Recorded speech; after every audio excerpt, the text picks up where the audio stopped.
ঘোষণা করে দিয়েছে,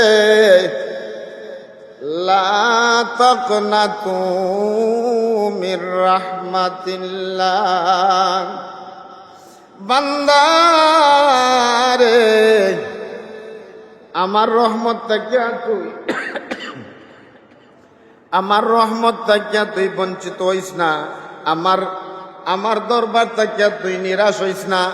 আমার রহমত থাকিয়া তুই বঞ্চিত হইস না। গুনাহ করছ, অন্যায় করছ, জুলুম করছ, তুই যদি বুঝতে পারস আমার কাছে তওবা কর। চিৎকার দিয়া বলেন সুবহানাল্লাহ। আমার কাছে তওবা কর রে বান্দা। তুই যদি তওবা করস, আল্লাহ পাক রব্বুল আলামিন ঘোষণা করে দিয়েছেন, আমার কোনো বান্দা, আমার কোনো বান্দি যদি আমার কাছে তওবা করে, সে ভুল করছে, অন্যায় করছে, গুনাহ করছে, জুলুম করছে, আর আমার বান্দা যদি এই ভুলটা বুঝতে পারি, আমি আল্লাহর কাছে তওবা করে, আমি আমার ওই বান্দাটারে বড় বেশি পছন্দ করি, বেশি ভালোবাসি। চিৎকার দিয়া বলেন সুবহানাল্লাহ। আমার আল্লাহ পাক রব্বুল আলামিন ডাক দিয়া বলছেন, বান্দারে, ভুল করছ, অন্যায় করছ, তার তুই যদি বুঝতে পারছ, তাহলে সাথে সাথে তুই তওবা কর। এমন তওবা করবে রে, যেই তওবাটার নাম হচ্ছে তওবাতান নাসুহা। তওবাতান নাসুহা, এমন তওবা করবে যেই তওবা করলে আর কোনো দিন অন্যায় করবে না।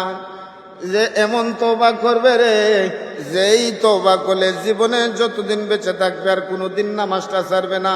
এমন তওবা করবে রে, জীবনে যতদিন বেঁচে থাকবে আর কোনোদিন রমজান মাস পাইলে রমজানের রোজাটা ছাড়বে না। এমন তওবা করবে রে, জীবনে যতদিন বেঁচে থাকবে আর কোনোদিন অন্যায় করবে না।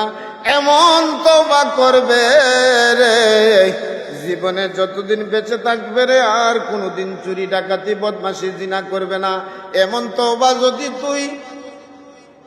তওবা যদি আপনি আমি আল্লাহর দরবারে করতে পারি রে, আল্লাহ বলছেন, লা তাকনাতু মির রাহমাতিল্লাহ। বান্দারে, আমার রহমত থেকে বঞ্চিত হইস না, নিরাশ হইস না।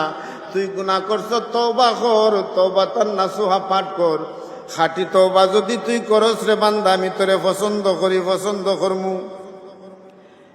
আর ওই বান্দাটারে আমি এমন ভাবে নিষ্পাপ মাসুম বাচ্চার মতন বানাইয়া দিমু রে, যেইভাবে একটা মায়ের গর্ভ থেকে একটা নিষ্পাপ বাচ্চা জন্মগ্রহণ করে, তার আমলনামার মধ্যে কোনো গুনাহ থাকেনি, তার আমলনামার মধ্যে কোনো গুনাহ থাকে না। আমার আল্লাহ ডাক দেয়া বলেন, বান্দা রে, যদি এমন তওবা করস রে বান্দা, খাঁটি তওবা করস, তুই ভুল করছ, অন্যায় করছ, তার খাঁটি তওবা করছ, এমন ভাবে তোর তওবা আমি আল্লাহ কবুল করব, গ্রহণ করব রে।